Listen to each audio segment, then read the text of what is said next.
Okay, so I hope I don't put anybody to sleep. I'll go in. Trotskyism is a divided subject. The term suggests a single coherent and cohesive political project, but in fact belies a series of discontinuities, confusions, and catastrophes that define its content far more than the revolutionary continuity attested to by its many representatives today. This may seem like I'm saying that the Trotskyism one encounters in a discussion like this is, as the Spartacist League puts it, fake Trotskyism. This is not what I mean.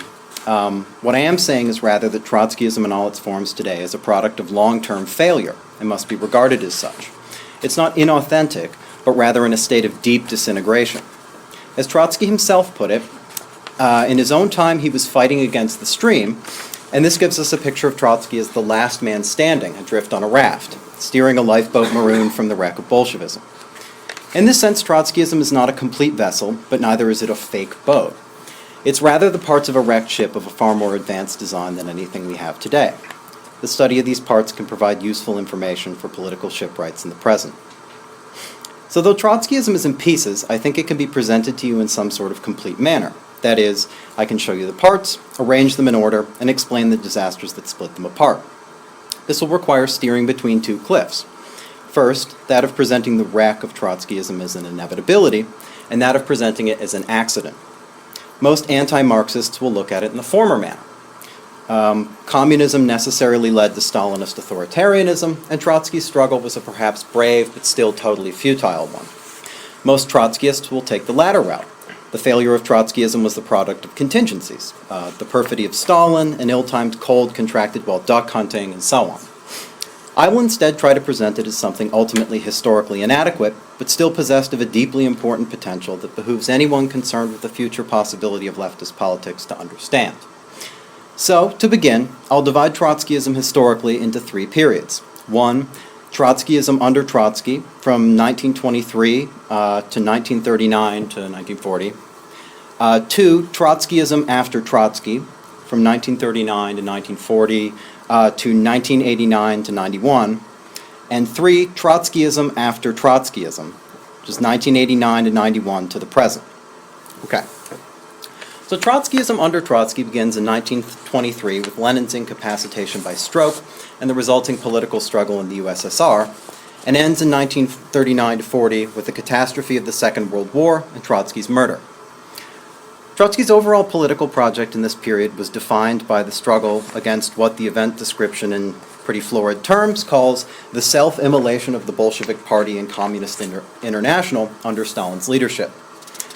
The phenomenon of Stalinism expressed a basically conservative desire to protect the rule of the Communist Party and Soviet Union and the conditions of isolation and worldwide threat.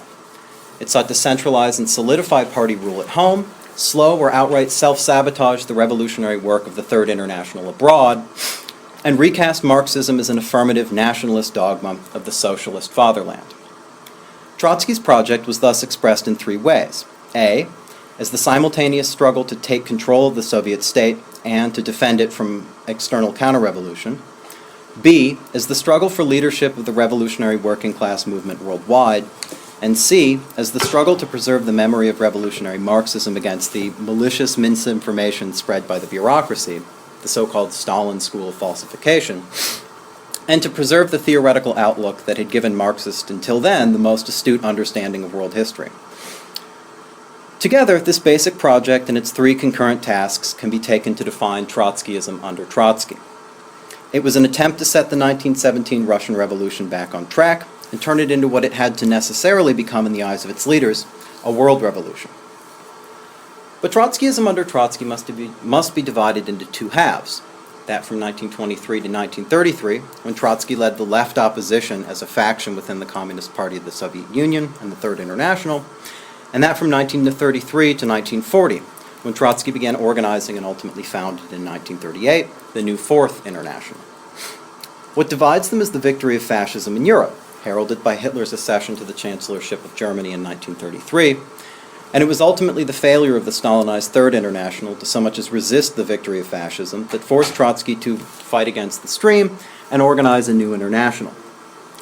The most basic condition for this failure was the massive political collapse of the international proletariat. In Trotsky's words, the general decay of the workers' movements after 1923. As he saw it, this collapse, along with the whole crisis of human culture in this era, devolved upon the crisis in proletarian leadership. With the accumulation of revolutionary defeats for the working class, it was of utmost importance for these defeats to be properly processed and learned from, and for a genuinely capable revolutionary organization to be forged. Stalinism prevented this process and reinforced its own conservative rule by sabotaging any possibility of political education for the working class. It rather thrived on their political passivity. It was not merely the design of a cruel dictator, but rather the most acute expression of a worldwide trend, and the crucial point of attack in reversing this dangerous change in current. The prospects for a worldwide socialist revolution were in ebb during this time, and what in the first half had been a punctuated trend grew in the second to a sweeping tide. In these conditions, the Fourth International faced a supremely desperate task. Trotsky admitted the whole situation is against us. The forces under his leadership proved unable to avert the violent culmination of Hitlerism and blitzkrieg, and Stalin routed their forces worldwide through assassinations, beatings, and sabotage. Incessant dissent racked the leadership of the International, and by 1939 it had suffered the first of what would become a chronic condition for Trotskyists, a split in the organization, the famed Cannon-Shachtman split in the Socialist Workers' Party U.S. This conflict produced perhaps the most problematic of Trotsky's writings, what's called In Defense of Marxism, a collection of pieces from this period defending Bolshevism and his controversial analysis and defense of the Stalinized Soviet Union, which was the main sticking point in the split. Within the many sections of this often gloomy work is an essay titled The USSR at War, which contains a prescient yet disturbing series of comments by Trotsky that define the fundamental problematic of Trotskyism after the Second World War. This is a somewhat long section from it. A quarter of a century proved too brief a span for the revolutionary rearming of the world proletarian vanguard, and too long a period for preserving the Soviet system intact in an isolated, backward country. Mankind is now paying for this with a new imperialist war. But the basic task of our epoch has not changed, for the simple reason that it has not been solved. The Second Imperialist War poses the unsolved task on a higher historical stage. It tests anew not only the stability of the existing regimes, but also the ability of the proletariat to replace them. The results of this test will undoubtedly have a decisive significance for our appraisal of the modern epoch as the epoch of proletarian revolution. If, contrary to all probabilities, the October Revolution fails during the course of the present war, or immediately thereafter, to find its continuation in any of the advanced countries, and if, on the contrary, the proletariat is thrown back everywhere and on all fronts, then we should doubtlessly have to pose the question of revising our conception of the present epoch and its driving forces. In that case, it would be a question not of slapping a copybook label on the USSR or the Stalinist gang, but of reevaluating the world historical perspective for the next decades, if not centuries. Less than a year after these words were written, Trotsky was murdered by a Stalinist assassin. The revolutionary upsurge Trotsky predicted to end fascism in war never arrived, and World War II was instead ended by the bloody sacrifice of millions of Soviet, British, and American soldiers, not the socialist revolution Trotsky had hoped to organize. Stalinism and capitalism emerged from the conflagration not weakened or overthrown, but instead immeasurably strengthened.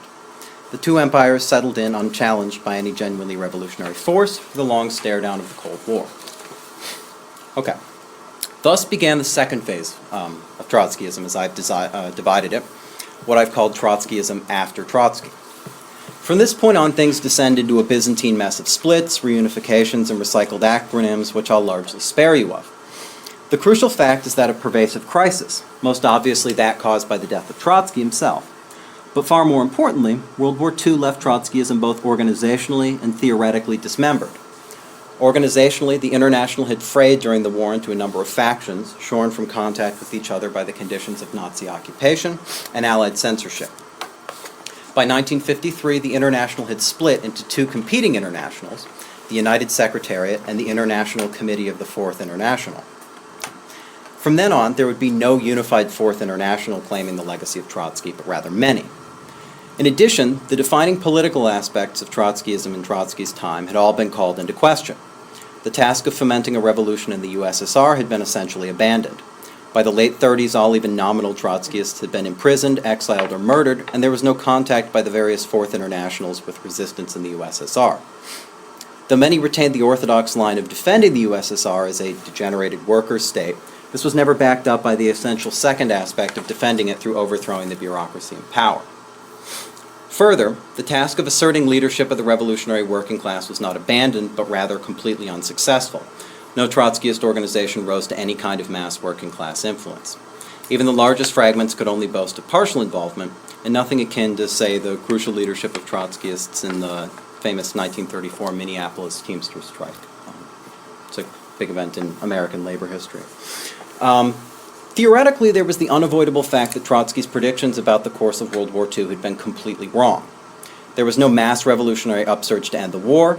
Stalinism did not collapse under its pressure but became strengthened. Workers' allegiances to nationalism and reformism were far stronger than assumed, and the Fourth International did not grow to leadership of the working class, but rather remained numerically small and largely politically isolated from it. The essential theoretical dilemma of post-war Trotskyism can be illustrated with an example. A 1946 debate between Ernest Mandel, one of the leaders of the Fourth International and later the United Secretariat, one of the two splits, and Albert Glotzer, who was one of the leaders of the group that split from the U.S. section of the Fourth International in 1939. This debate concerned the condition of Jews in Europe after the Holocaust. With the survivors living in conditions of extreme poverty and social isolation, actually hundreds of thousands of Jews were actually still living on the grounds of the same concentration camps that they had been liberated from years after they had been nominally liberated from them. And with most nations refusing to accept an influx of impoverished Jews, there was a mass campaign for emigration to Israel, a renewed Zionism. Mandel argued against this quite simply. He asserted that Zionism was a reactionary form of colonialism that offered nothing to Jews, and in its place offered a worldwide socialist revolution that would abolish national boundaries and provide housing and living conditions for all. Glotzer responded aptly. The fact is, the fact is, however, that the Jews have not turned to Palestine because they have become Zionists. They have become nationalist, or that they have become nationalist, have developed an increased consciousness of their existence as Jews goes without saying. To expect anything else after their experiences of the past decade or more, their absence of any place to live, and in a situation where the world revolutionary socialist movement is for all practical purposes almost non-existent, is to expect a miracle. Glotzer's answer, however, was to practically affirm Zionism, and his political trajectory arced to the right. By the 1980s, he was a full-blown neoconservative. Mandel's remained to the nominal left, but he continued to indulge in the same unrealistic thinking that often bordered on the delusional. Numerous predictions of imminent capitalist collapse, World War III and socialist revolution, support for pseudo-socialist revolutions like that in Cuba, and the stewardship of an international that sunk deeper into political irrelevance while still proclaiming its leadership of the international working class. This debate demonstrates in a microcosm the basic dilemma of Trotskyism after Trotsky: conservatism or abstractly revolutionary delusion. Trotsky's prediction that the failure of revolution in World War II would prompt a reevaluation of the world historical perspective for the next decades, if not centuries, was either ignored or taken as a cue to abandon Marxism altogether. A third route proved elusive. Disarrayed and shambolic Trotskyism limped into the 60s and 70s New Left era. All around the world, a regeneration of revolutionary leftism seemed to be occurring. These are the years of May 1968, the U.S. Civil Rights Movement, worldwide Vietnam War protests, oil and stagflation crises, and so on. Many Trotskyist organizations found their ranks joined by a number of young recruits, mostly university students seeking an outlet for revolutionary sentiments. This generation, whether by fault of its own or its predecessors, was miseducated and misdirected. The case of the SWP in this era is particularly glaring. It hopped its members up on predictions of imminent crisis and coming revolution during the 60s, and then attempted an industrial turn in 1978, urging young members to abandon protest organization and take factory jobs to agitate for socialism within their unions. The expectation was that they would become leaders of an imminent revolutionary working class upsurge following the end of the Vietnam War and the fiscal and energy crises of the mid-70s. Instead, these bright-eyed young revolutionaries were pretty much completely ignored. In the following years, most washed out, burned out, or were expelled in the SWP's degeneration into a leader cult under Jack Barnes. Able neither to act politically nor to properly educate a new generation, this transition moment was the moment in which Trotskyism truly broke apart, when the metaphorical boat passed from a damaged ship in need of repair to a floating pile of wreckage. During the 3 years of 1989 to 1991, the USSR ceased to exist. This event was simultaneously a great vindication of Trotskyism.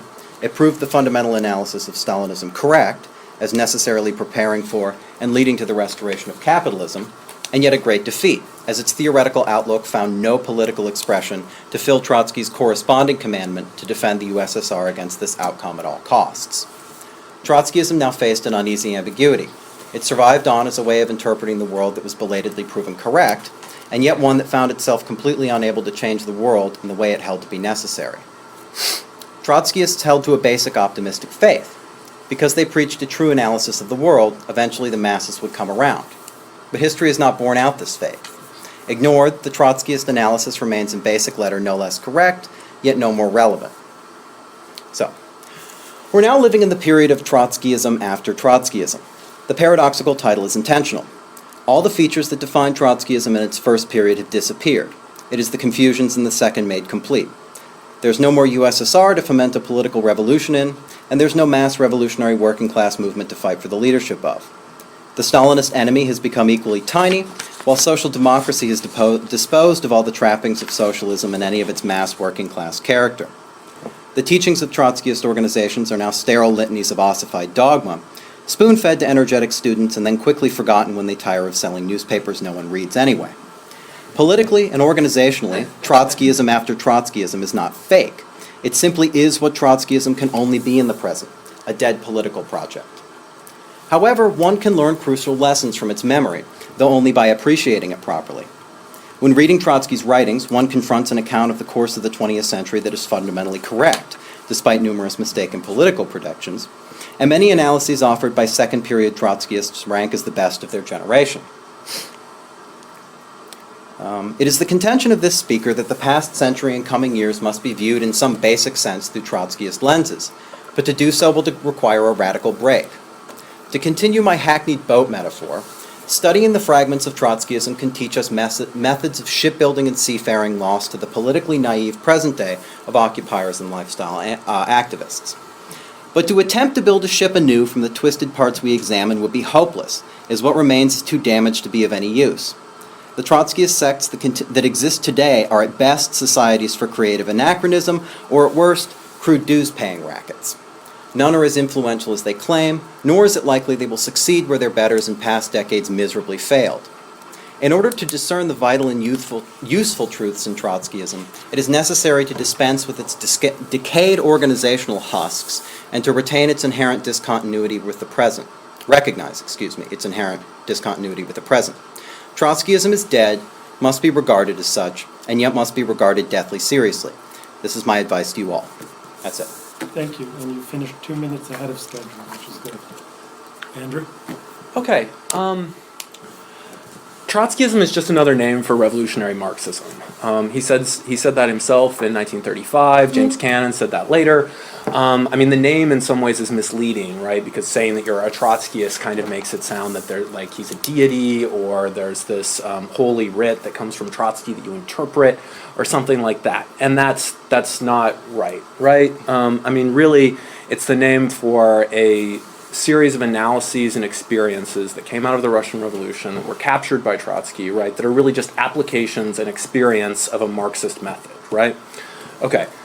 So why is the term still used? Why would we refer to Trotskyism and not just to Marxism in general? Well, because there were distortions that were enacted by Stalin, meaning that there was this other tradition that was pushed out of the mainstream of the communist movement, right? So I'm going to describe some of what that is. And often, I mean, Trotskyism is often associated with the phrase permanent revolution, which I'm sure that you've heard. So it's worth describing like what permanent revolution is and how it might still be relevant, right? Is it just this historical thing that in the 20th century people talked about permanent revolution, or does that still have any meaning right now?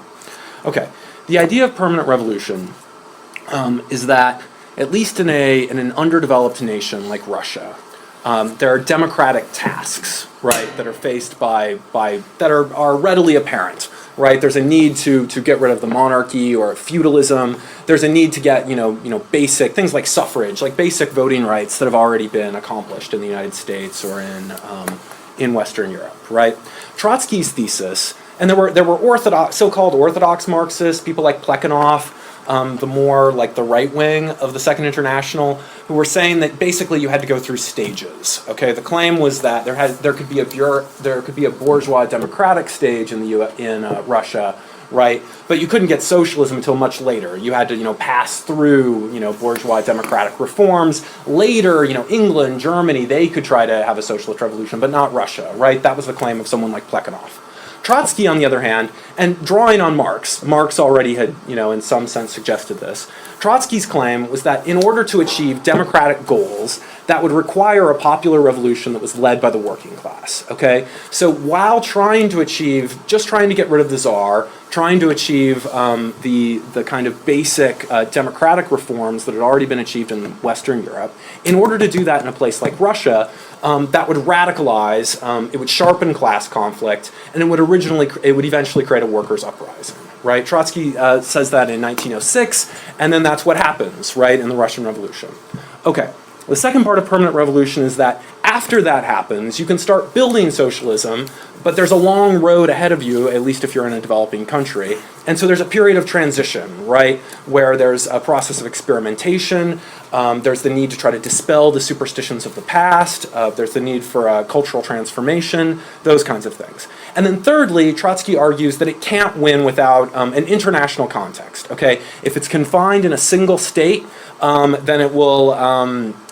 you'll end up with bureaucratic degeneration, which is what happened, okay? So Trotsky's claim is that you can start building socialism with the beginnings of permanent revolution, but in order to really make it permanent, right, you have to have an international perspective and support revolutions elsewhere in the world. Okay, so that's what people call Trotskyism, right? But that's really just Marx had these ideas already, right? It's just a revolutionary Marxist perspective. Okay. Another thing I like about Trotsky is that there's a strong emphasis, and you don't find this in the same way in Stalin, there's a strong emphasis on the idea that revolution can only be made by the masses, right? So in the history of the Russian Revolution, Trotsky writes, in ordinary times, the state, be it monarchical or democratic, elevates itself above the nation, and history is made by specialists in that line of business: kings, ministers, bureaucrats, parliamentarians, journalists.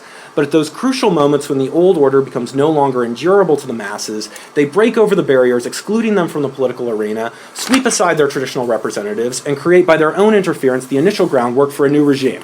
Whether this is good or bad, we leave to the judgment of moralists. We ourselves will take the facts as they were given by the objective course of development. The history of a revolution is for us, first of all, a history of the forcible entrance of the masses into the realm of rulership over their own destiny. So for me, that's Trotskyism, right? Okay.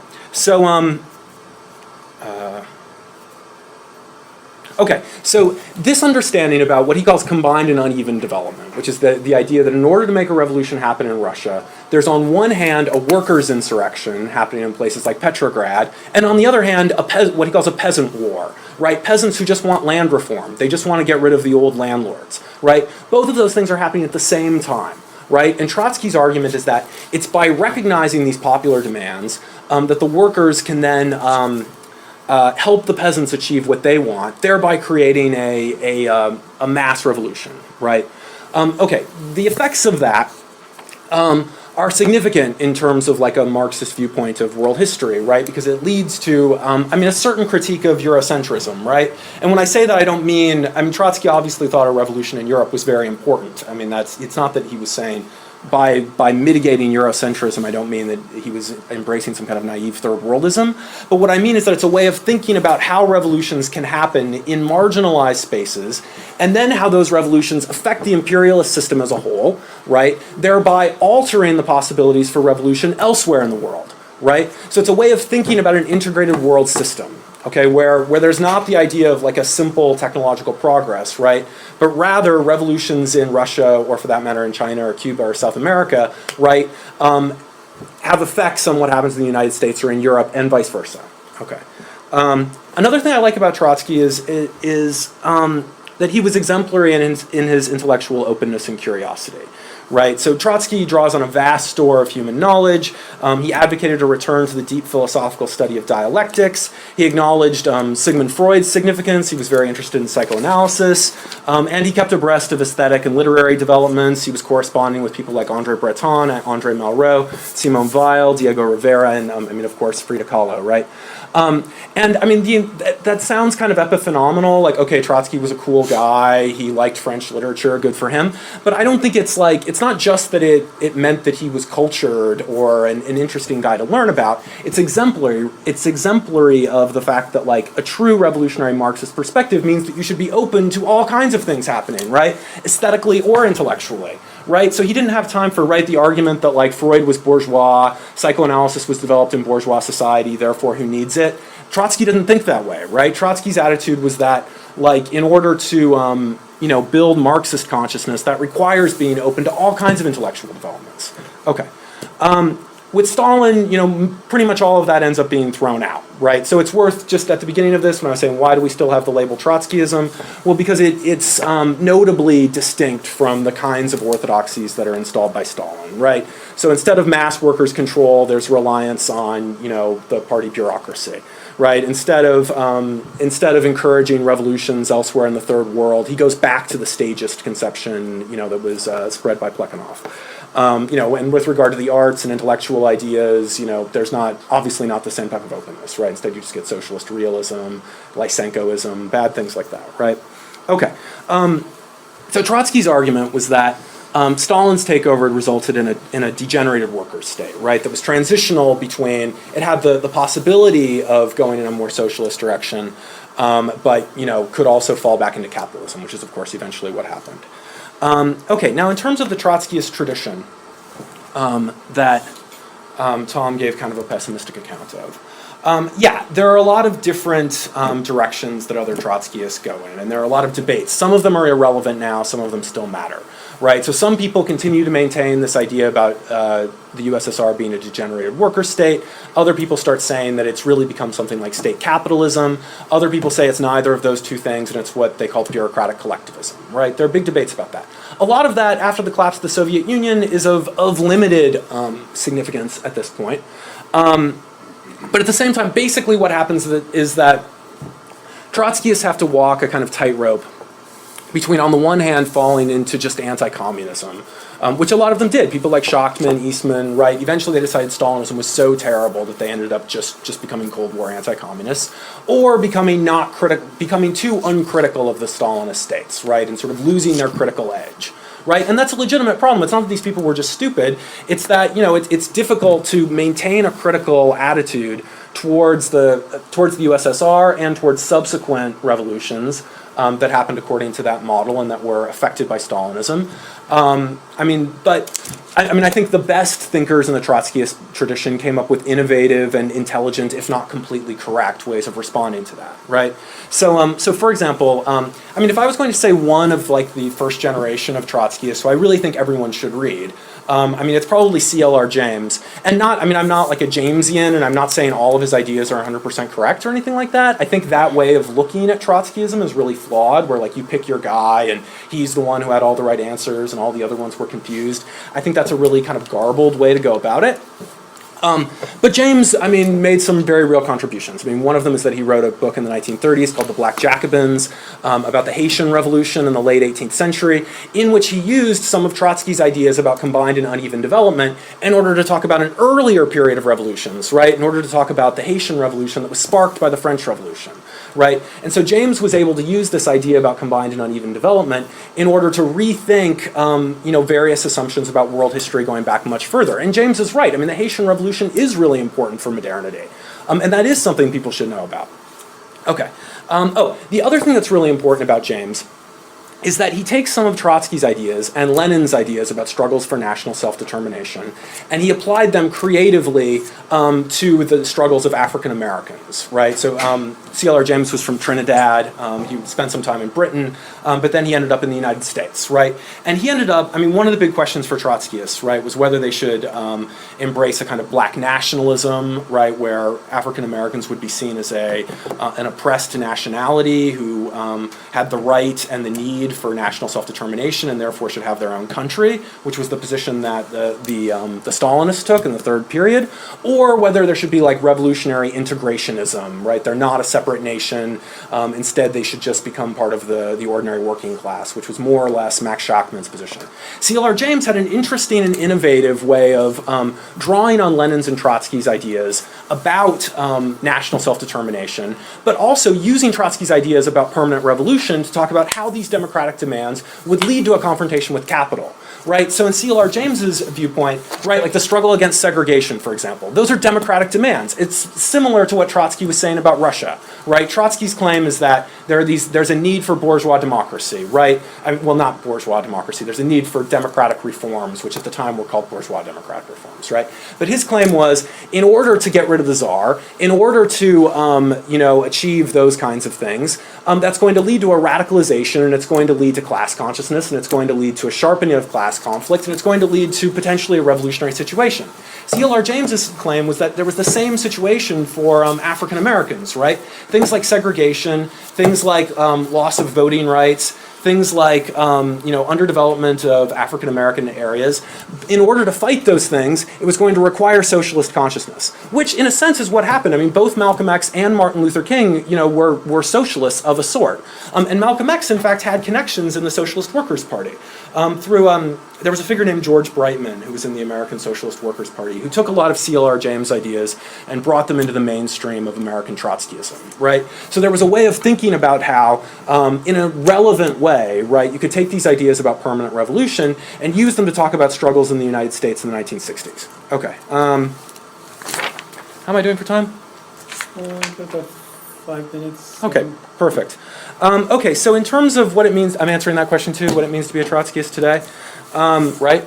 Okay, okay, for me what's perennial in Trotsky is the necessity of socialism for free human development and the working class as a revolutionary agent.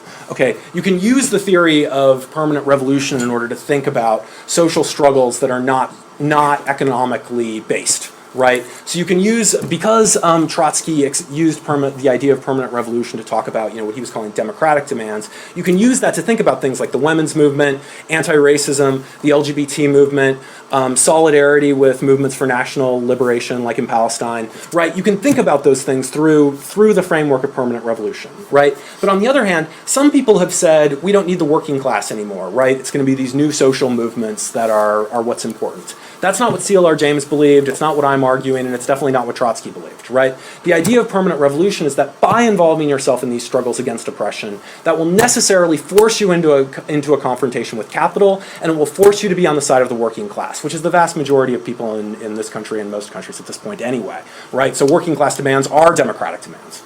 Okay. Okay, so, and basically, if I can just talk briefly topically about what we're experiencing right now, one thing that we have seen in our current situation, because there is no alternative, because the Soviet Union doesn't exist, because capitalism is all there is, that's why we're seeing an immiseration of the working class, which is most people, okay? That's why people's lives are getting harder, that's why exploitation is becoming more brutal, that's why, and it's also why any kind of illusions that may have been propagated in the past about reformist solutions are being, proven around us as false, right? So, a revolutionary solution is necessary, right? And I think Trotsky's, general viewpoint about permanent revolution gives us a guide for thinking about that.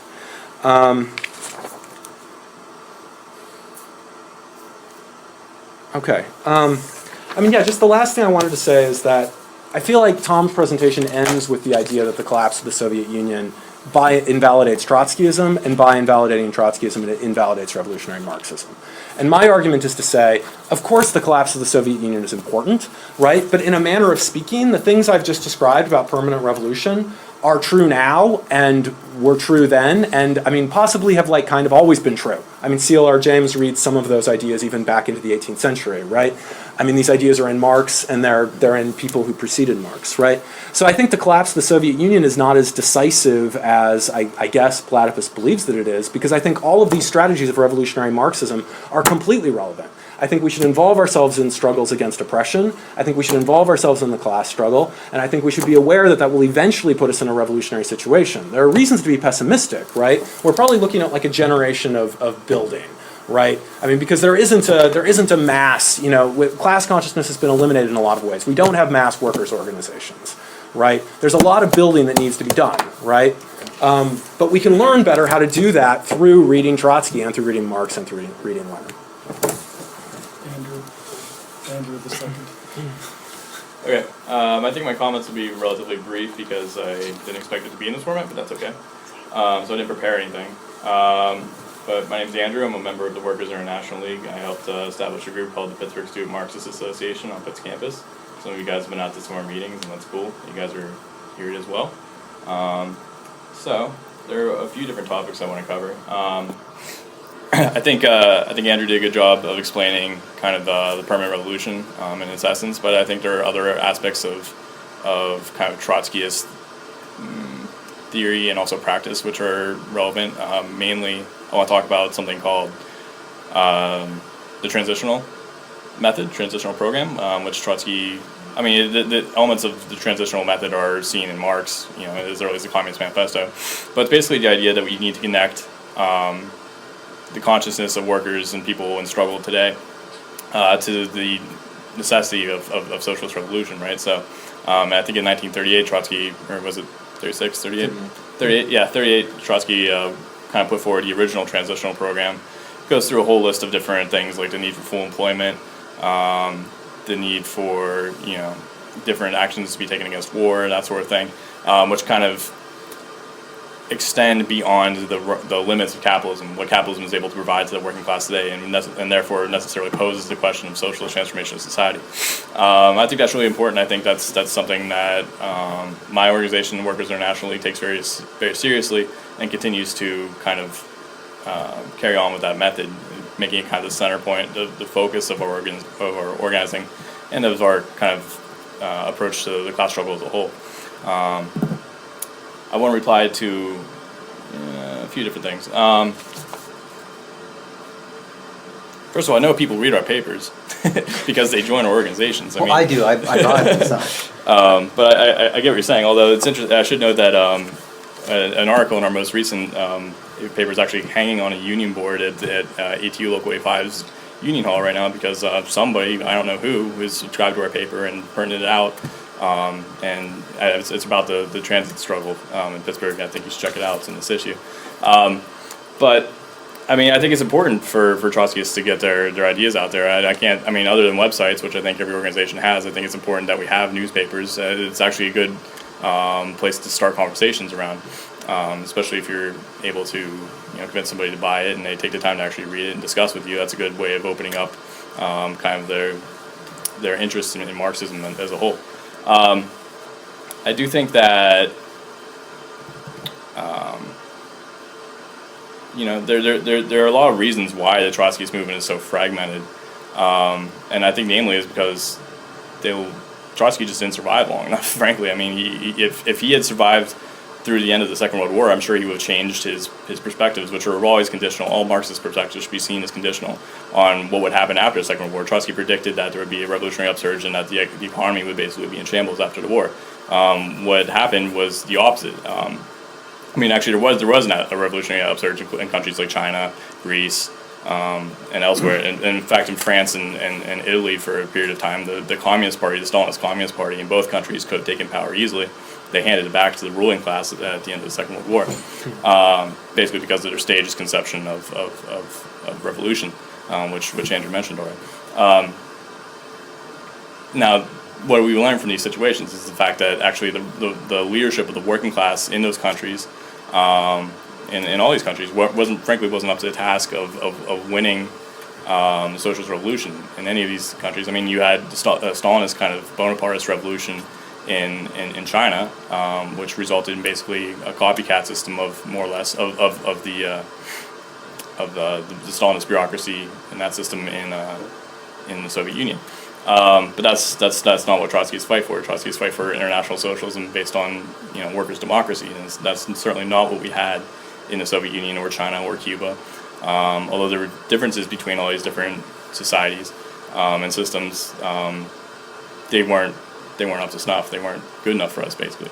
And frankly, I mean, they all failed. I mean, we've seen obviously the collapse of the Soviet Union, we've seen China basically go down the capitalist road, and even hold out, in my opinion, the lone holdout, basically Cuba is on that way, is on that path as we speak, and that's unfortunate.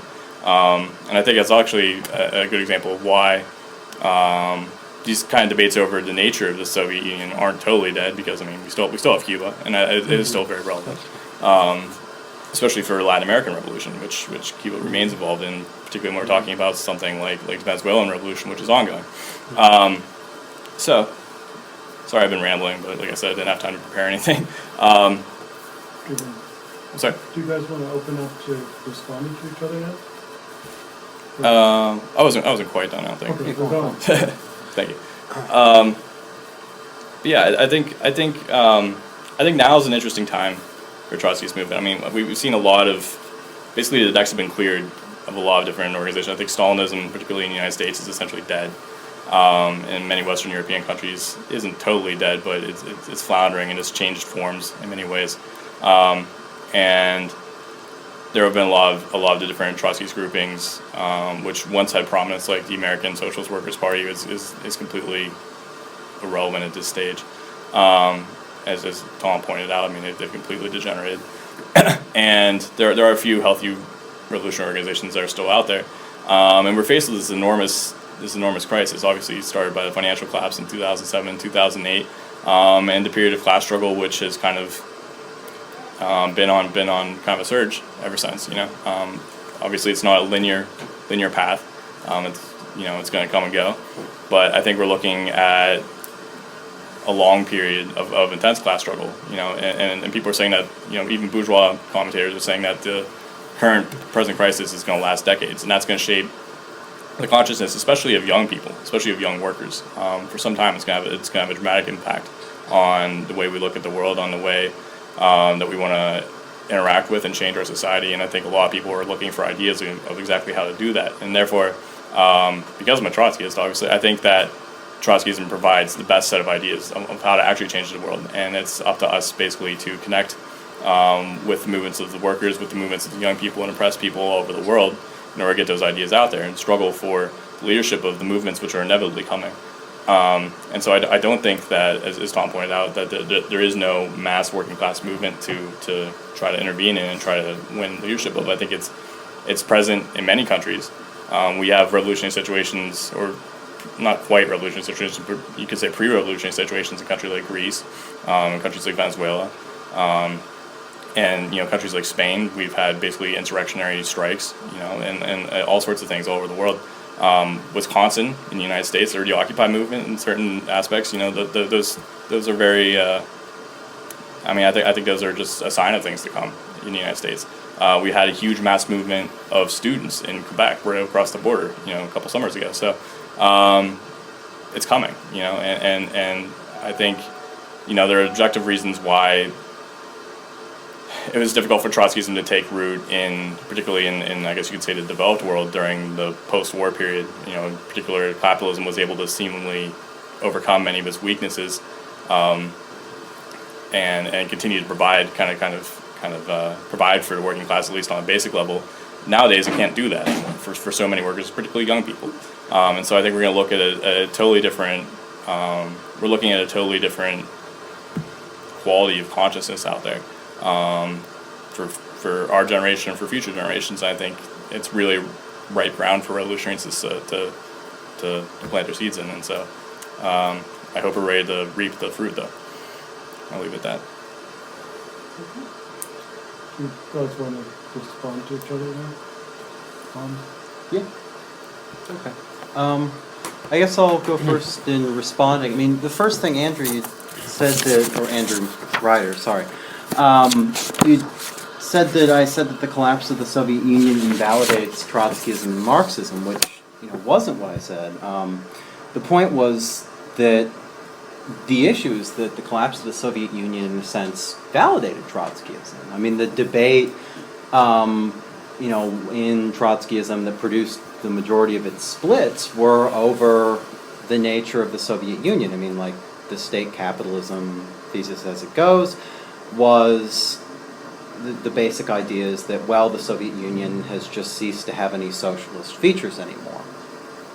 And the bureaucratic collectivist position, as it were, was that there was some new social formation that was sweeping the world and was going to take its place. The issue, though, is that when the USSR collapses, it shows in one sense, well, actually, you know, there was, like, what transition occurred and when capitalism was restored in the Soviet Union. If it's just state capitalist, there's no change, right? It's just some type of political shift. There was actually, you know, Trotskyism was proven right that there had to be some type of actual, and there was an actual, like, change in the social composition of the Soviet Union, the social basis of it. Anyway. Can I interject? I think there's a terminological confusion here, because you were using Trotskyism here to refer to what Willis to something to call like Orthodox Trotskyism also. The other Andrew would probably defend the non-state capitalists. I mean, so that the Cliffite position of the ISO, or state capitalist or bureaucratic position, would also call themselves Trotskyists of a different set. So there's a terminological issue. Mm-hmm. But the basic point is that, okay, Trotskyism actually comes out, in a sense, right, that, you know, Stalinism necessarily prepared the way for the restoration of capitalism, and that actually did occur.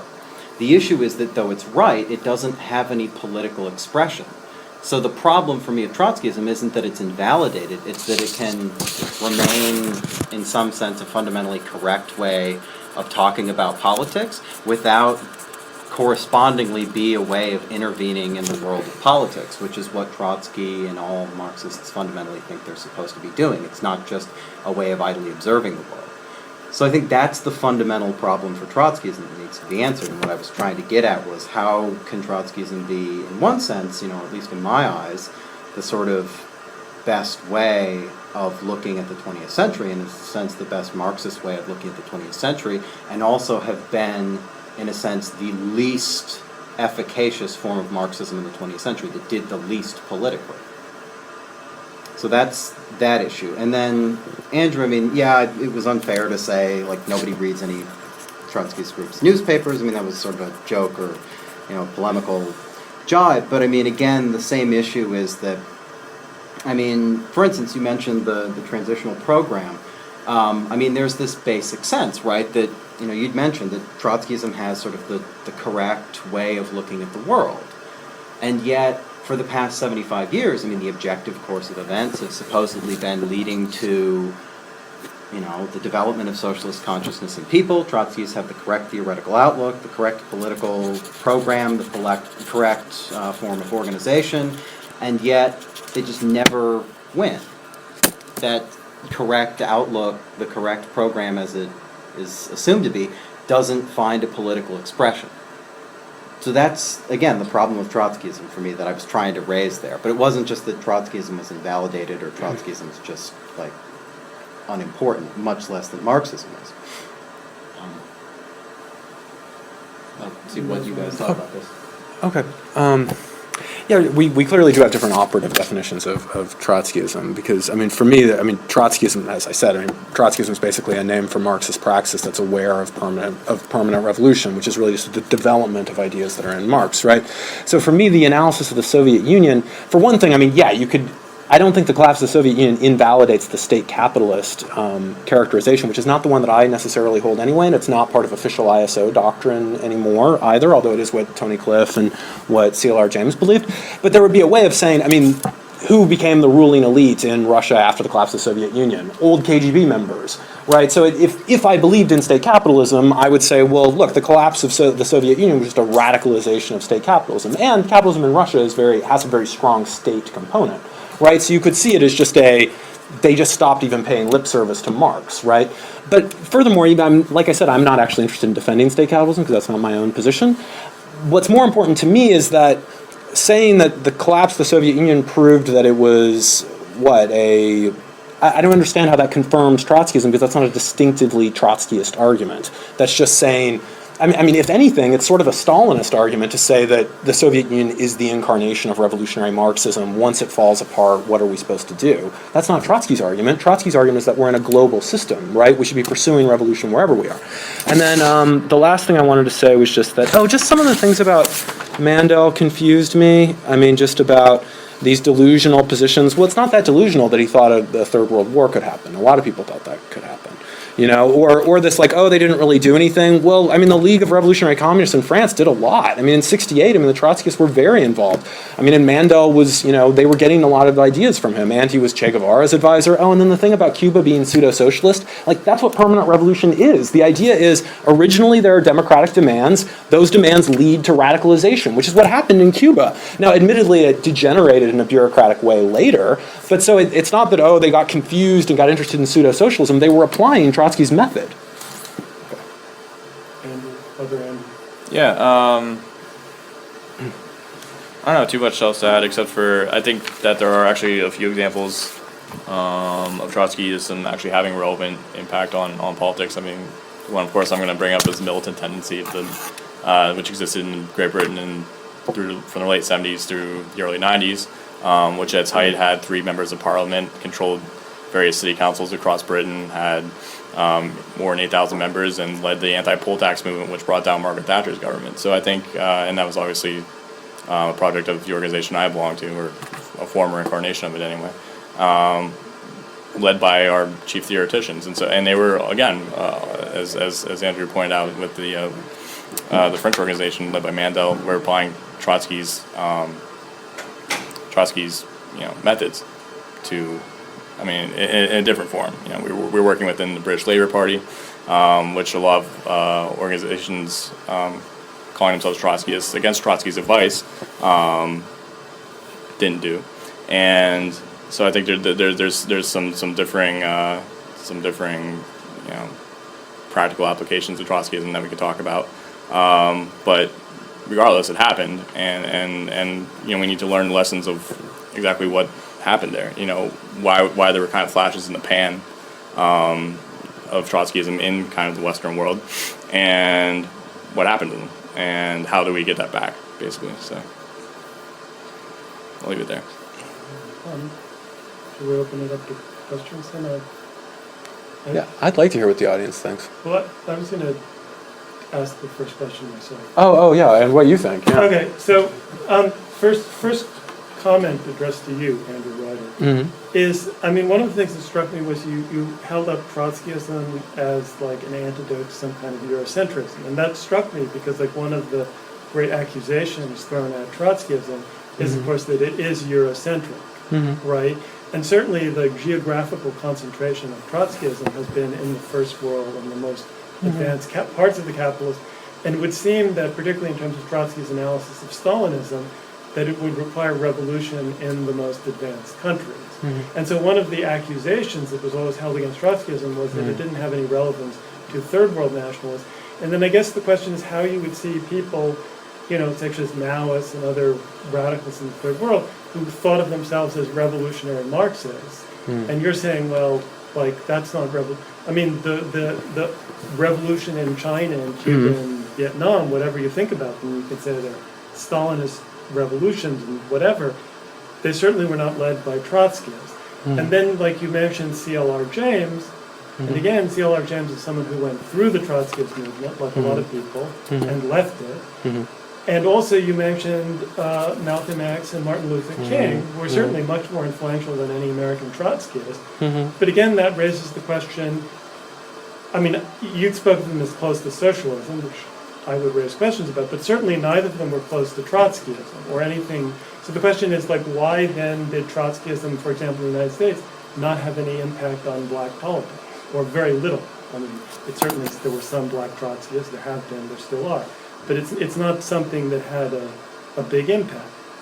So I guess that it's funny you see it as something like a critique of Eurocentrism, because like the stereotype of Trotskyism is sort of the opposite. Yeah, so that's something that people said. I think it was clear from what I said that I don't place a lot of stock in the idea of being a card-carrying Trotskyist, right? So whether somebody calls themselves a capital T Trotskyist or not is not the most important thing to me. What's most important is a revolutionary Marxist method that's aware of the processes of permanent revolution, right? And that's why, like many of the figures in the Fourth International, were interested in developments that were happening not necessarily led by people who called themselves Trotskyists. So that's the first thing I wanted to say. Second thing I wanted to say was, the question of whether Trotskyism is Eurocentric, right? Which is there was a kind of that was a claim that like Maoists would make or third worldists would make, right? and I mean, I guess I was talking pretty fast, but what I was saying was that there's a mitigation of Eurocentrism, right? In that Trotsky's argument is that, for one thing, national self-determination and blows against imperialism are part of Marxist strategy, right? So there's that, first of all. Like, it's important to support revolutions wherever they might take place, right? That's the first point. And that right there is not the Eurocentrism that somebody like Plekhanov had or the later Kautsky had or something like that, where it's only Europe that matters, right? Now, on the other hand, he's not saying, oh, we don't need Europe, we're just gonna, I mean, the third worldism I was describing, yeah, of course, that's not his position. He always talked about how we needed to create a socialist United States of Europe, that kind of thing. Why? Well, because not because Europe is so culturally, superior, but because Europe has the technology and the prosperity that we need in order to make socialism work. And he was right about that, right? I mean, that's one of the reasons, that's why bureaucratic degeneration kept happening in places like China and Cuba and Vietnam and Algeria and things like that, right? So what I'm saying is that when I say Eurocentrism is a term that comes from Samir Amin later, right? It's a little bit anachronistic to apply to Trotsky.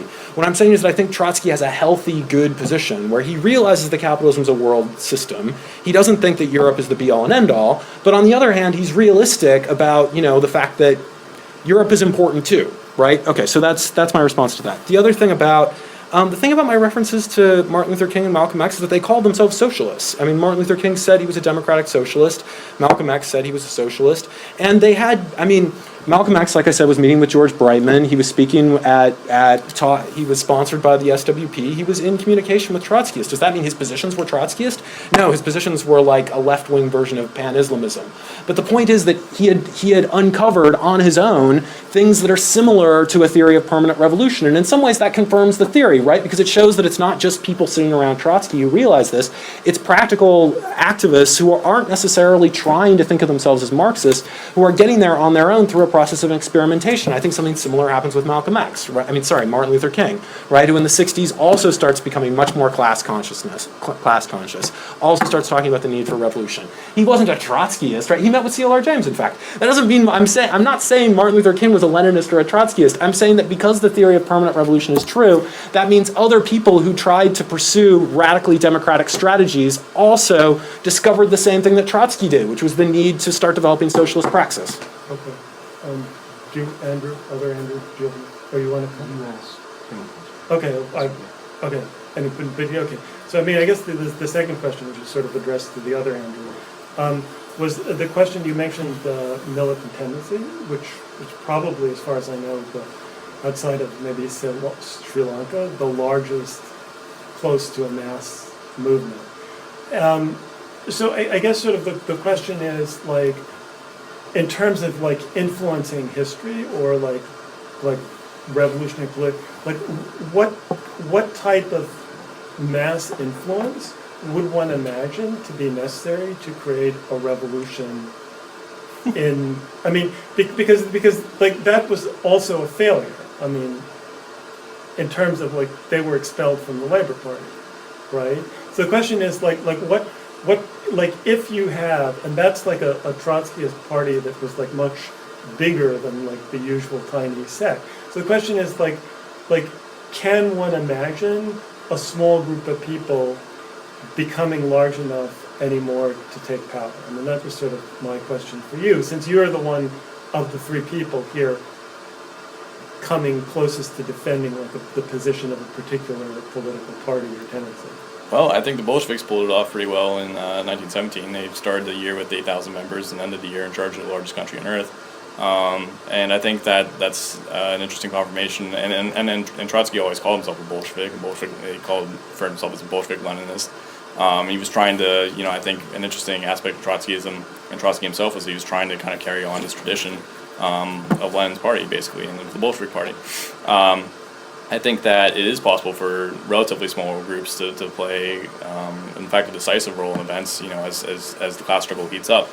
I think the example of the Russian Revolution confirms that, and talking about the militant tendency, it was a failure for subjective reasons. I think that the leaders of the militant tendency, namely Peter Taft, made big mistakes, and some of them were expelled from the Labour Party. But the rest of them consciously chose to leave the Labour Party because many of them had been expelled and because they thought that they had grown large enough to operate outside of the mass party of the British working class, which was Labour. That perspective failed, and Ted Grant, Alan Woods, and a few others around them waged a struggle against Peter Taft, which led to their expulsion from the militant tendency, which is why I started the IMT. I think a lot of lessons can be learned from that experience, and this probably isn't the time or place to talk about all of those, but I think that's why we have to kind of look back on these experiences. I think the militant tendency was really interesting because it was probably the furthest any revolutionary organization had, a genuinely revolutionary organization, had gotten in an advanced capitalist country, which I think is kind of the name of the game for revolutionaries. Particularly Trotskyists, you need to have a revolution in a country like Great Britain, in a country like the United States or Canada or France, any of those places, in order for world revolution to really be kind of a serious prospect. Okay. Maybe we'll open it up for audience questions. If you have questions, raise a hand. No questions? Okay, you first, and then you. You, yeah. So I apologize if the answer is already obvious to everybody else in the room, but what struck me about your definition of Trotskyism is how relational it is. It's either, revolutionary Marxism that expands on some elements that are already present in Marx, or it's a rejection of Stalinism's bureaucratization, it's a rejection of stagist theory, it's a rejection of socialism in one country, so on and so forth. And so my question is, if we move sort of closer to us in time, are there now more recent, let's say, leftist traditions that define themselves in relation and possibly in rejection of Trotskyism? Does that make sense? Is that for me individually or for all of us? I think for everybody. Anybody want to take a stab at it? So is the question, are there present day ostensibly revolutionary organizations that are against Trotskyism? Right. Or, yeah. There are. I mean, the short answer, yes. I mean, it depends on in what way. There's an article against Trotskyism, by the way, in this issue of Platypus Review. By one Joseph Green, organization. who says he's against Trotskyism and Stalinism. And do these people see themselves as sort of, what's the word? Drawing on an older tradition, like pre-Trotsky, or do they see themselves as sort of creating something new? I said I apologize if this is obvious or anything else. I would answer that I think that they come from so many different directions you can't generalize. So there are people who are against Trotskyism because it's Leninist, or because it's Marxist. There are people who are against Trotskyism because they're Stalinist. There are people who think it's irrelevant. There are lots of many different reasons. But the next person, you John. had your hand, John. Does anyone else want to respond to that first question? What was the first question? Well, Just the one that. I mean, you got a pretty limited. I'm not sure if I 100% understand, but I mean, obviously there are Stalinists and Maoists, right, who have different understandings of the socialism in one country question, right?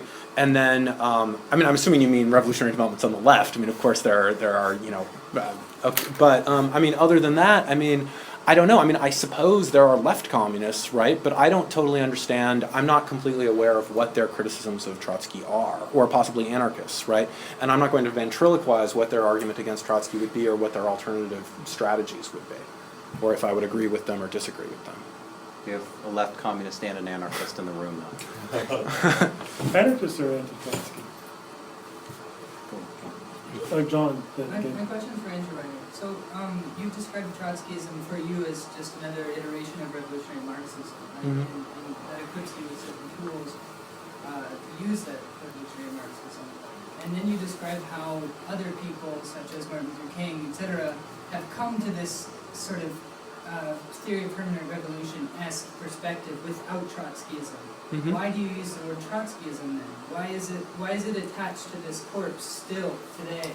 Why can we not borrow ideas from this, borrow ideas from other places, and come together in our formulation of revolutionary theory and praxis? Why must we call it Trotskyism today? Why must we do this? continuing? I mean, that's a good question in terms of, perhaps there are two separate questions. The first one is just the name, and the second one, if you're saying why should we read Trotsky, I think that's slightly different than the question of why should we call ourselves Trotskyists. The second question, why should we call ourselves Trotskyist, I would say I don't call myself a Trotskyist. I think the name is probably dispensable. The first question, why should we read Trotsky? Is Trotsky especially important?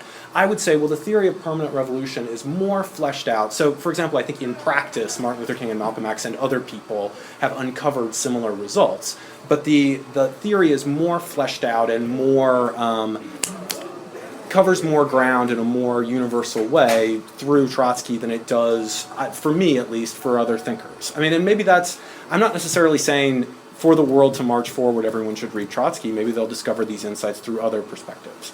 I'm saying that for myself, Trotsky seems to answer a lot of questions or go further than many other practical revolutionaries have. I mean, I would even go so far as to say that there are some bourgeois intellectuals, bourgeois historians, who have come to similar kinds of conclusions completely outside of the lexicon of Marxism and the framework of Marxism. Who do you have in mind? For example, in analysis of the Spanish Civil War, people like Helen Graham, people like Paul Preston, who are, nominally affiliated with social democratic politics or something like that, But looking at uneven development and the impact of this. yeah, I think the idea of uneven development probably has been, I mean, I think you're right. I think many historians have picked up something very similar to that. But do they talk about an imperative to enter into the workers' struggle and to fight oppression, right? So there's a practical dimension to Trotsky that I think is probably missing from bourgeois historians. Trotsky brings together an intellectual outlook with the insistence on a practical orientation, which is partisan, you know? Any more questions? I just wanted to know, what would a practical application of Trotsky look like today? In Pittsburgh or in which country?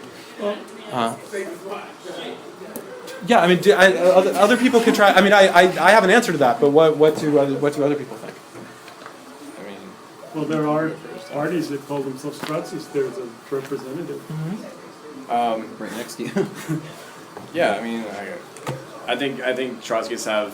I mean, first of all, we need to build an organization. We need to be able to build a party. Trotsky called ideas without an organization is like a knife without a blade, right? So that's one. Number two, how do you do that? And I think. I mean, are you talking about like practically or like to get there? Like, are you talking about like what socialism in the United States would look like, or what?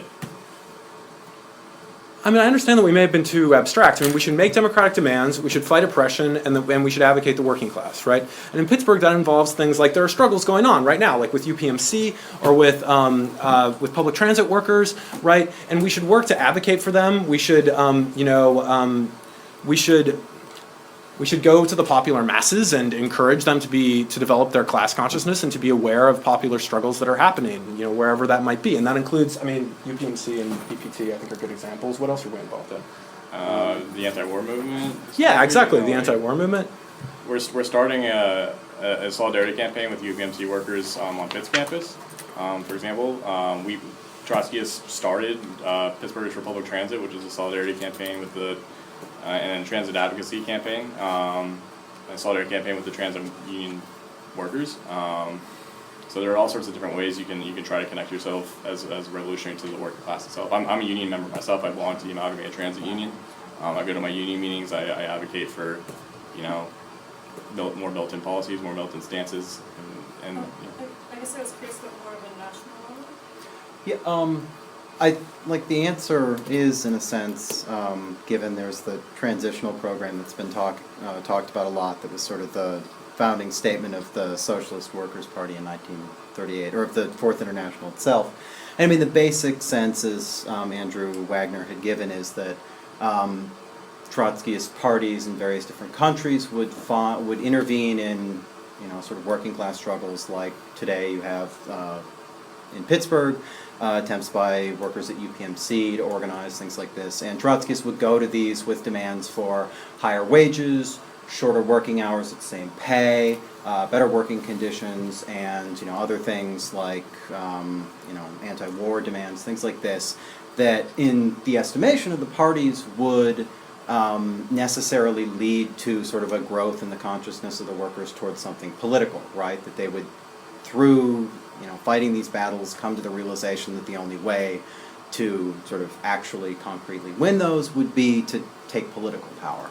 The problem becomes that, in a sense, like the one I talked about earlier, is that the transitional program's been around for like 75 years, and despite whatever sort of correctness Trotskyism might have, the issue is that as history moves, it doesn't seem to have picked up these Trotskyist parties along the way. And that sort of political development hasn't happened in the way Trotskyism predicts. I saw the guy in the red shirt in the corner, and then the guy in the suit. Guy in the red shirt. You go first. You had your hand up first. So, first, I want to thank to all speakers. I think it was a very enlightening and interesting event for me, because it clarified a lot of questions I had in my mind about Trotskyism. Especially concerning your question, I want to answer that. So, partially, but after first, I think it was what was most interesting in the speech given presented was, we can see, I think, where Trotskyism is at today. Looking at all those speeches, and drawing to certain conclusions from them. For instance, on the one hand, we have a defense of almost like social democratic model of, which is also failed, right? We know that parliamentarism, entryism, reformism, like for instance, defense of Labour Party as a working class party, whereas we know that it betrayed to the working class many times. And on the other hand, we can see the defense of another, already defeated strategy, like defense of, Chinese so-called revolutions or Cuban so-called revolutions, which suppressed working class in these countries brutally. And so eventually, through all these defeated examples, right, there is a frustration created in the Trotskyist movement itself. And in Platypus, I think we can see that. So if you equate Trotskyism to socialism, you would come to this conclusion that then you should give up socialism, because socialism is a failed experiment, right? And there is, of course, a third alternative, which is like genuine communism. I think it's left communism, which defends communism itself, rather than certain parliamentary or reformist or unionist solutions, which doesn't propose anything to the working class. So I mean, cordially, I may suggest our Trotskyist friends to leave their organizations and to join us. To join our organizations, because as you can see, it's like Trotskyism is a failure, and it's only producing a nihilistic, disillusionment with the idea of socialism. Okay, I was going to take first, but also. Is that I'll question? let the answers. Okay. Yes, Okay. there's a Wait, was that question? I want to respond to whether it was a question or not. No, look, here's the thing, is that, first of all, I haven't advocated any parliamentary strategies. Second of all, I don't understand what your alternative to permanent revolution, as I've laid it out, is. It's communism. How would you go about achieving communism without transitional demands? We have communism tomorrow. As Marxists. And how does the working class learn about the need to have revolution? And how do they go about doing that? Okay, that's a good I haven't question. gotten a compelling alternative narrative what from is- left what is- communists. What is one of the fundamental weaknesses of Trotskyist ideology is that it is not Marxist. because Trotskyists believe that if you look at transitional program, you will see that Trotsky's definition of class consciousness is something like Trotsky's organization. Trotsky said this thing. Okay, let me put it that way. Trotsky said that the problem of the humanity right now, he wrote this in late 1930s, right, is the question of consciousness. And who was going to bring that consciousness to the working class? It was obviously the enlightened Trotskyists, right? Every time disillusioning, every time becoming disillusioned with every kind of failure, blah, blah, right? So genuine communists do not defend that. Genuine communists, real communists, authentic communists do not argue that it is the only absent thing is the class consciousness. This is bullshit. This is not Marxism. We're not saying that's the only absent thing either. We don't have revolution and we don't have communism. Hold on. Hold on, there are a couple of other people who have Okay. questions, and do anybody else want to respond to him? One sec. We should do responses if anybody has to Ali, and then we'll see Okay, the other well- questions that were posed. Do you want to ask the questions, and then we'll deal with all the questions at once? No, let's do them Okay, one by okay, one. whatever. All right. Okay, so Any more anybody here? responses to Ali? I mean, the first response I would have is just like, well, you said to join our organization. What organization is that? We are building it. We plan to build a communist organization, hopefully. Okay, This well, is what like, communists come do. to us with it when it exists. But you've got like an IOU note, like, well, we'll have one soon. But yeah, I mean, the issue of consciousness you brought up is certainly an issue for Trotskyism. I don't think in the way you presented it as if it's just sort of like base substitutionism or something, or like the party intellectuals will go around like telling the workers what to do, and the workers will somehow have the idea of, you know, communism planted in their heads and it will grow that way. But yeah, I do, I mean, obviously from the comments I gave, think that there is a problem within Trotskyism with the question of consciousness and how precisely it comes about, class consciousness and how it comes about in that sense. But I'll defer to the other speakers on this. I have no idea how you got the idea that I was defending anything like Trotskyists going to the workers and giving them superior consciousness. I think my entire description of permanent revolution has been the idea that through practice, through making democratic demands, one is then led into the class struggle, into a confrontation with the bourgeoisie. And I feel that I've said that this will happen regardless of whether you have Trotskyists around telling you to read Trotsky or not. So where you got the idea that I thought this was a problem of intelligent intellectuals bringing consciousness to the masses, I have no idea. Second of all, look, I'm totally open to whatever kind of left communist strategy you want to argue, and if it's better than what I've learned from Trotsky, please, I hope it is. If you have something that's more effective than what ISO is doing, or Will is doing, or what any other group is doing, I would like to know about it, because we need to fight capitalism. So if you have a better strategy, I want to know what it is. And the idea of we believe in communism, no transitional program, no socialism, no permanent revolution, only communism, right away, and the masses already know about it. That seems unconvincing to me. So if that's your argument, I'm unconvinced. If you have a better argument, I'd like you to explain it.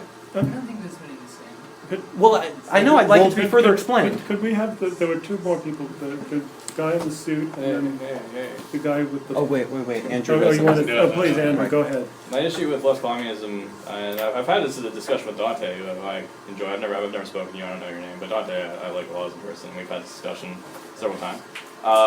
It's just that, like, how do you actually take, you know, these ideas you have? I mean, communists, obviously, you, me, any other person who calls himself a communist is are in a minority of the working class, a distinct minority in the working class. How do you take these ideas, which are important, which I think are important to actually winning socialism, winning communism, to the working class, other than working in organizations of working class struggle, which, in my opinion, include unions, include the mass labor parties, include the social democratic parties, include the Stalinist parties around the world. How do you do that other than fighting alongside the workers? That's my question. Can we have you responded? Okay, so the last two questions, the guy in the suit and the guy with the blue. Yeah, to a certain extent, I wish I had taken the question first, or at least article, because actually, for the practical reason, it sort of segues with the young woman's question, which I would ask a different question is, what do you view the application of your politics as being not simply Trotskyism? I'm intentionally phrasing it that way because I would like to hear something from the Platypus speaker other than a sort of kind of via negativa, where we have our gaze focused on Trotskyism, but somehow we're rebuilding the left, but we're doing it by, I don't know, talking with other leftists. So how do you view the practical application of your own politics, and specifically if you could name some ways that your own politics would benefit the average person and put into practice? Yeah, I mean, a practical application of politics, I think, would only come about in the conditions of a left that isn't as irrelevant as it is today. So I think there actually has to be something to be done first before there can be any type of political activity in any relevant or actually efficacious sense. I mean, the phrase via negativa, actually, I would own that phrase, and I would say, yes, indeed, that's what I'm trying to do. I think that the left currently is in sort of a state of disintegration and is in threat, essentially, of becoming completely irrelevant. And revolutionary politics is something that currently is in a state of threat. It's an endangered species. So I don't think that right now sitting and saying that I have sort of a positive political demand is anything other than, delusional, right? To say that I, the member of a small group who stands next to a bunch of other small groups that all have essentially no political purchase whatsoever, am going to put forward my positive political program, well, that's pissing into the wind at present. And I think that the left in a state of... Follow-up question? Go. So you mentioned context. What criteria would you apply to discern that the context had gotten to the point where you could make a positive demand? Well, I think the criteria of adequacy would be practical. You would actually be able to see, again, what can we see today of sort of like left or socialist or communist or any, again, sort of nominally leftist groups? What influence can we see of them on politics today? There's like a socialist was elected to... Evading the question. Well, what's the question? The question is, what criteria would you apply for determining that the context had reached the point when you could make a positive demand? There would be a party. There'd be like a reasonably large enough party. I don't have the solution to the question of party building right here. If that's, if you're asking me also, like, what would the criteria of adequacy be for political activity? Some type of party that had mass membership and, like, was politically efficacious, was doing something. Wouldn't it be up to us to build that party? Yeah. That would be us. That would be our responsibility. Yes. On the left. So that's, again, this is the question. That's why I didn't understand the question here. I don't know why I don't think I was evading it. It was just like, look. And so how do you view your own political activity as efficacious towards building that party? May I answer that since I'm... Well, I would like him to, because he's the panelist and you're the moderator. Okay. Okay, I think that in some small part, I'm trying to contribute to a process that the left, broadly, what such a party or what political activity would be born out of, clarifying its ideas, coming to a better conception of politics, coming to a better conception of what a party could be, and coming to a better place at which programmatic demands could be formulated. But I don't think I have like positive political demands right now, because I don't think it's unrealistic to say I, with revolutionary ideas, have a political outlet for them right now. It's just not realistic to say that. Well, I don't want to dominate the conversation, but I'm a little bit undervalued. Yeah, I think what we've arrived at here is the answer that you refuse to give your positions on this, right? You've answered the last 3 questions he's asked with questions. No, I gave... You talked about bringing together people in a dialogue, but I presume that you mean this dialogue will exclude your perspective, your being the Platypus Society and other platypus-affiliated people. So this discussion is happening, but outside of those positions that you have somewhere that you're unwilling to talk about. Well, no, again... After being pushed to this question, No, the point is, I think you asked me, first of all, as a member of Platypus, what positive, political positions I have. I don't have any in that sense. If you want to know personally what I have as, an outlook on politics today, okay, we can have a personal conversation about that, but that's not the question you asked me. Insofar as I have ideas about politics, the activity I'm doing in the group we're talking about right now isn't that. And yet your criteria is that for putting forward your ideas is that there's a party, right? That's what you said. Yes. So you're unwilling to engage in that.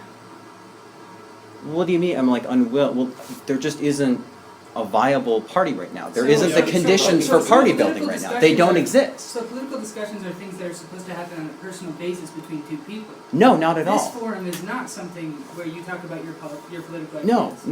No. What I was saying, again, was that insofar as I'm a member of this very particular one political project, Platypus, what it's trying to do isn't to develop positive political demands. It's trying to negatively affect the present discourse on the left, to change the way people think about things, to clarify people's ideas such that the conditions for actual politics could take place. Is it an ambitious demand? Yeah. But that, again, is separate from the question of positive political demands. So what I was saying is, yeah, I have personal political... Andrew, I think, does organizationally have positive political demands, because he thinks, the Workers' International League thinks, that going out, putting forward positive programmatic political demands is something that's possible, realistic in the present, and will find mass working class purchase. I disagree with that, but again, so I'm not saying that political opinions are these personal things. No, his organization has ostensible political demands. I just don't think they'll actually have any purchase, or in any sense they're realistic ones. I don't think the will in 10, 15, 20 years is going to be any more politically efficacious than it is now. So, but Can I yeah. respond to criticisms shortly? Okay, but there is that one guy who's been waiting for us to speak. Excellent. Let him go. Okay. Alright, so first of all, I came late obviously, but what I've gone from this discussion is a very large sense of pessimism on the left. It's like the left is dead and we're dying and we're extinct. Whereas with my outlook, it's the exact opposite. We're The not left that is just being okay, maybe it's just on. Yeah. Alright, that's fair to say. And it's but I think the left is just starting. Ultimately, we have all these ideas. It's all a mix and match because we're out of the game. Honestly, American workers they haven't been moving to the extent that they are, and I think that we see this cesspool of ideas. Maybe we're trying to refine the roots and stuff, but ultimately, what's going to prove which ones are right is what's in practice. So I mean, all this discussion is more or less skepticism. I guess I just wanted to point out that one very important and successful move by Trotskyists in this country was their involvement in the Teamster strike, the Teamster Rebellion. We can't forget this event, how significant that was to the American workers. Through this radical militant tactics, led by a party that was being advised by Trotsky, they were able to successfully win a very important labor dispute in a city, which sparked the whole working class movement all over again in the middle of the Great Depression. And they were able to learn from this and organize themselves into the CIO, based off of these militant tactics. I think we can see an event like this happen whenever the conditions arise, but whenever something does happen, it will completely change the entire political landscape. And we'll see all of our groups in action. I hope all of our groups in action. Maybe Tom's group, the Platypus Society, will continue to yell at us from the sidelines and try to make sure we got political clarity. I hope the ISO will go in and do what they've done in Chicago, which was very admirable, and you got to give them credit where it's given. And I hope that the Workers' International League will continue to apply itself within the local struggles, wherever they may be, to raise the consciousness of the people and to give them more of a faith in themselves as the left. And then also it's important to note the CWI's work in Seattle. I think is just another way of saying, hey, the left is back. City council, there's not much, but it's a start. And from there we can build. I just want to say that. Any more No, questions? Or? Can I respond shortly to the criticisms I received? Okay, sure. So, I think, again, this is not the first time that communists have been blamed to be impractical, right?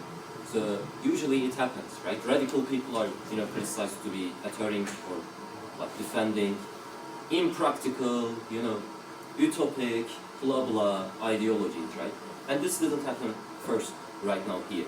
But in order to understand the position of Trotskyism in a historical sense, let's look at what happened, for instance, in French Revolution, right? In French Revolution, English conservatives, right, people like Burke, argued that these guys are too radical, they are defending impractical ideologies, whatever, what they want to establish can never be realized, right?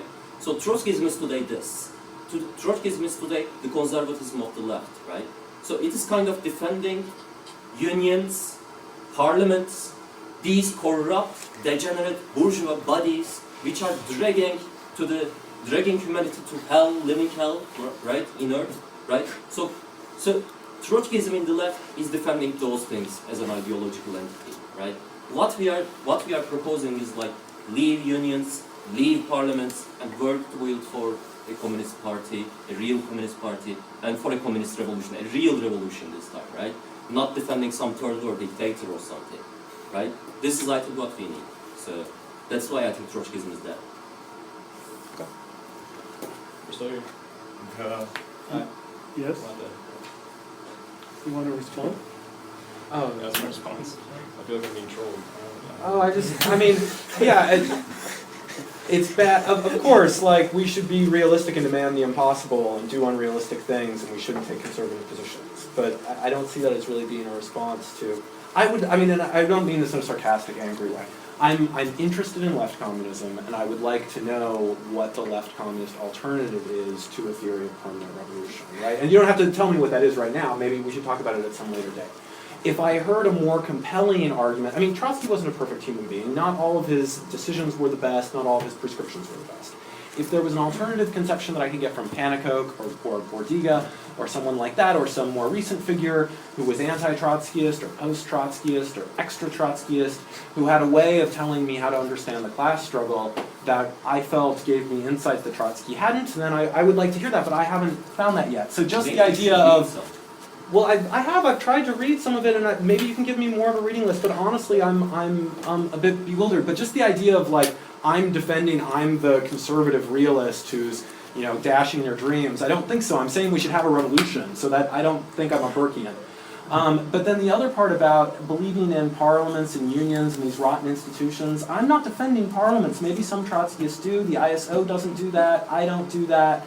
I guess an interest strategy more involves that idea, labor parties and stuff. That's not what the ISO does. About unions, I mean, we have to get to the workers, right? So if the workers are in unions, that might mean that we have to work with unions. Okay, I would like to intervene. I mean, first of all, I have to say I find, like, the analogy between Burke and defending unions a little stretched. Like, I can't quite figure out, like defended the American Revolution. Yeah, he did, but I mean, I don't the idea of, like, Trotskyism is somehow the equivalent of Burke. I find, like, hard to figure out the analogy there. But, and the other thing I just wanted to say about Platypus, since I'm also representing Platypus here, is Platypus is neither a party-building project nor an activist project. However, it is not opposed to either of those. In other words, it has a particular focus, but that focus does not rule out other people or even people in Platypus building political parties or engaging in any type of concrete political struggles. And whether the Platypus goal of hosting a conversation on the left and clarifying political ideas makes sense, that's another question. And it is true that Platypus in a sense has positions, but the positions really have more to do with the interpretation of history and a kind of historical narrative than an actual politics in the present. I mean, I guess... Okay, Dante. No, continue with what you're saying. Oh, so I mean, I was just saying that about Platypus. Therefore, they're saying that Platypus is not building a party. Well, that's quite true, and we've never claimed to be building a party, and we're not an activist project. But of course, we offer a forum for lots of people who are engaged in all sorts of concrete political struggles. And it would be impossible, by the way, to read the Platypus Review and come up with a consistent politics because their diametrically opposed positions regularly appear in. Okay. Dante and... I think in the context of the left opposition and Trotsky, versus Stalin, this sort of conflict in the Soviet power structure, I mean, it's great that people read Permanent Revolution and see a lot in that text and can draw a lot from that. But I think when it comes to the political content of Trotsky's life as a politician, what he did in the Soviet Union, his involvement, in, for instance, events like Kronstadt, or dealing with people really in the left opposition, whether it's the Democratic Centralists, or I mean there are other elements in the workers group. Yeah, the workers group. There are other elements in the Bolshevik milieu in that time that Trotsky was completely okay with silencing that side of things and aligned himself and shared a lot of points of view with Stalin on plenty of issues. I mean, he's really, in terms of content, in terms of like what they actually advocated in many situations, they weren't very different, Trotsky and Stalin. In fact, Stalin outflanked Trotsky, as well as many of his rivals in the Communist Party, by adopting his positions on certain things. On industrialization. For instance, industrialization. So I think when it comes to the political content of Trotsky and what he did, I think that legacy holds true today. It's basically that, I can understand how everyone is drawn towards Trotskyism. Whenever you come to natural conclusions as a person in the world, capitalism obviously is terrible, you know, it's unlivable. Obviously something like Stalin as well is horrible, so what's the next conclusion? It's Trotskyism, you know, for many people. But I think if we're really critical about the political content of Trotskyist organizations and what they advocate for, it's not good enough. I mean, it's not good enough for us to enter unions and try to, you know, pursue a plan that would take, sounds like 1,000 years, you know, to build a labor party. You know, I just don't think that I think there need to be more principled views, and I think there are other communists, historically speaking, who offer other things besides Trotsky. I understand the appeal, but I don't think I don't know why it's such a central component. It's like a duality on the left today. You know. Okay, I'd like to respond. I mean, I thought somebody would bring up, the apparent proximity between Trotsky and Stalin on certain issues. Yeah, Stalin stole certain parts of Trotsky's program, including involving industrialization. He went about it in a different way than Trotsky would have. Trotsky wouldn't have killed as many people, for one thing.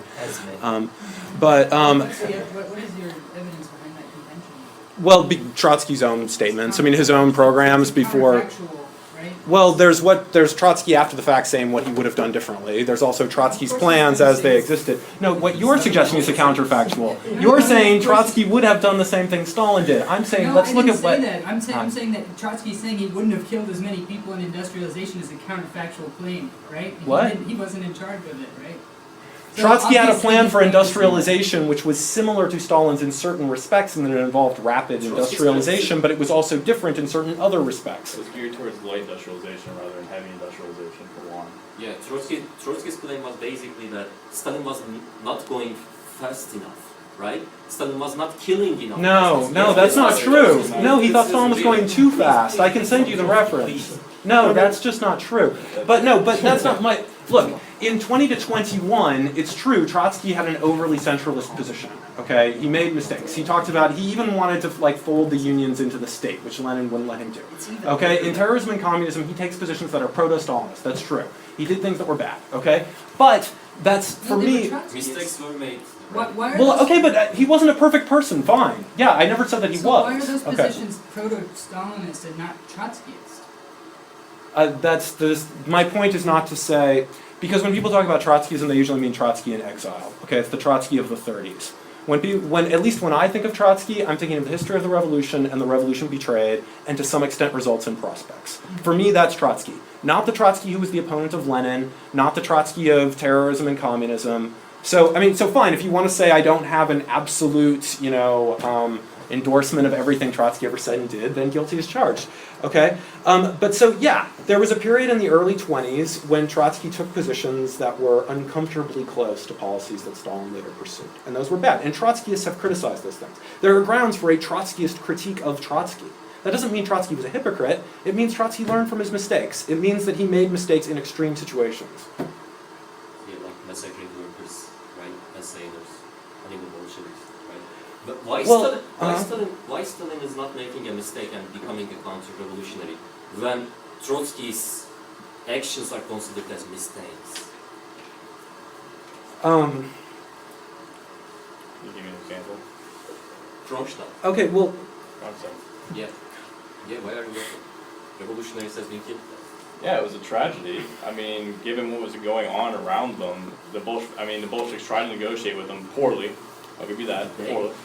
They did actually. They did. They set that general. I don't remember his name off the top of my head, but it's not. In the general was actually disciplined for failing to carry on the negotiations properly, right? So, yeah, it was bad. What happened in Russia from the early period of the Russian Revolution until the end of the Civil War was very bad, and the Kronstadt happened after the Civil War, and things were terrible then. And that's not excusing what happened. That's not excusing the deaths of thousands of people. But it happened, and like. And it was I don't think it was counter-revolutionary. I think it was bad. I don't think it was counter-revolutionary. I think if Kronstadt had succeeded and opened the gateway to Petrograd for the imperialists to walk in if they wanted to, that would have been counter-revolutionary. We don't have any proof for that. You can make the same they were trying to argument take for over a Stalinism. fortress. No. They were former Bolshevik party members. So explain this to me. Why Stalin is becoming counter-revolutionary when he kills revolutionaries, whereas why Trotsky is not becoming a counter-revolutionary when he kills revolutionaries? What is the difference? Tell me. Trotsky wasn't even in command at the Battle of Kronstadt. He took personal. That's true. No, Kronstadt was not in command, or Trotsky was not in command Yeah. of Kronstadt. He was not. He took responsibility for it. There was a different general who was in command of the actual fighting. He was the head of the Red Army, you know? Two He things. was. That's why he took responsibility for it later. The first thing is, this has come out before, and you seem to have sources on Kronstadt that are different than the ones that I have. And I honestly want you to send them to me. Because I've read Paul Albrecht's book, Kronstadt 1921, and you seem to have... Okay, I'm sorry. You should really read about these things, you know? I've done research. I've done lots of research. You seem to have other sources. What are these sources that you have? Okay. I'm sorry I shouted at you, but you just said that I should study something that I have studied. Okay, you will see Okay? the sources there, okay? No, Check I've studied this, and I'm telling you the things you're saying are not the same evidence that I've got. Don't tell me. Guys, So it's not self-evident. Guys, hold on. Lower the level. Lower.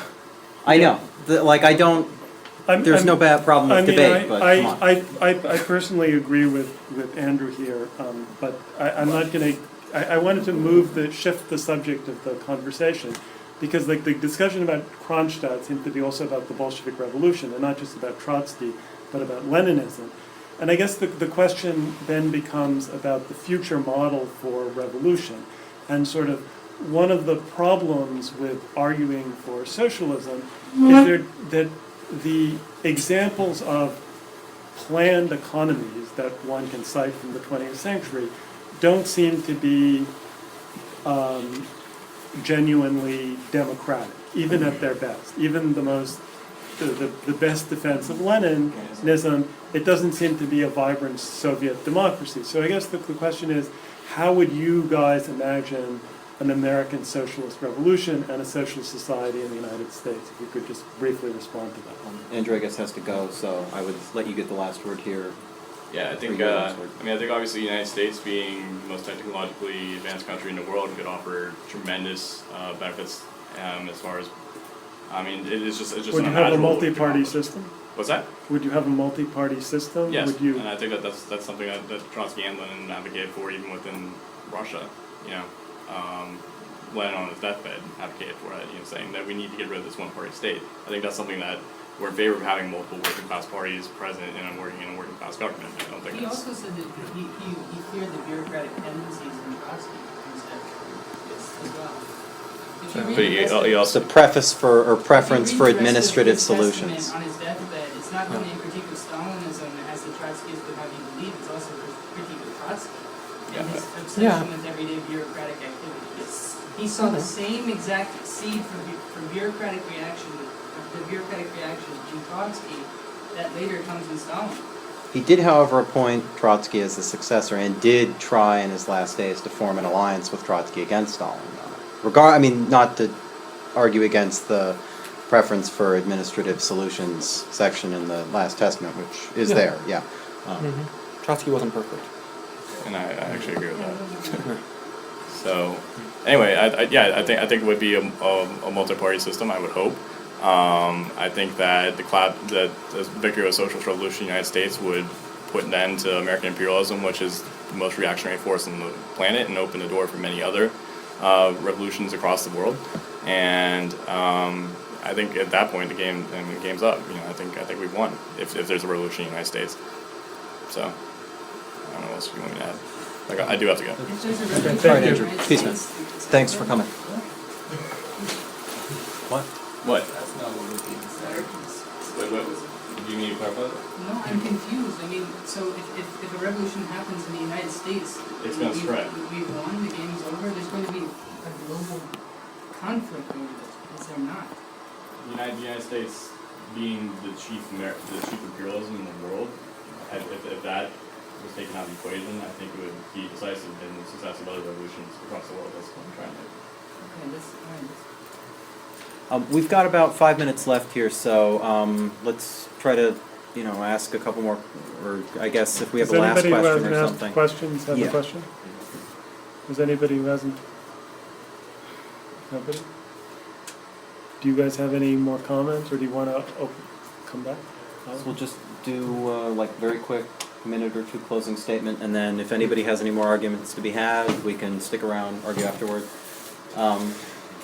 So Andrew, you go first, I'll go last. Okay. Thanks everybody for coming.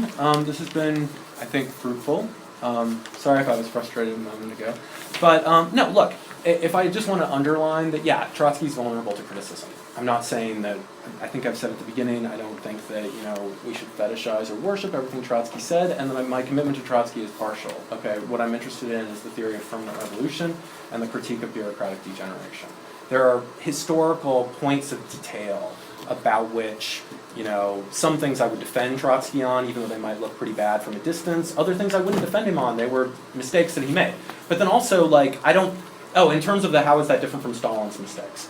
I do think there's a serious argument can be made that, Trotsky's arguments are incidental and don't fit with the arguments that he makes in his writings in exile.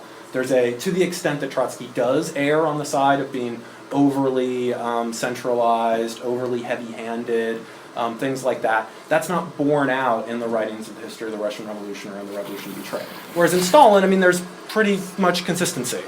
Stalin defends and represents everything that he did. And also just the things that Stalin did on a matter of scale are so much worse than anything Trotsky ever did. So if you want to say Trotsky took some steps towards Stalinism, that's fine, but Stalin went so much further in terms of bureaucratic counter-revolution. Can I respond to that, or is it kind of... Let's wait until afterwards. I'll just have a couple comments to end here that I think will go back to the question that John had raised.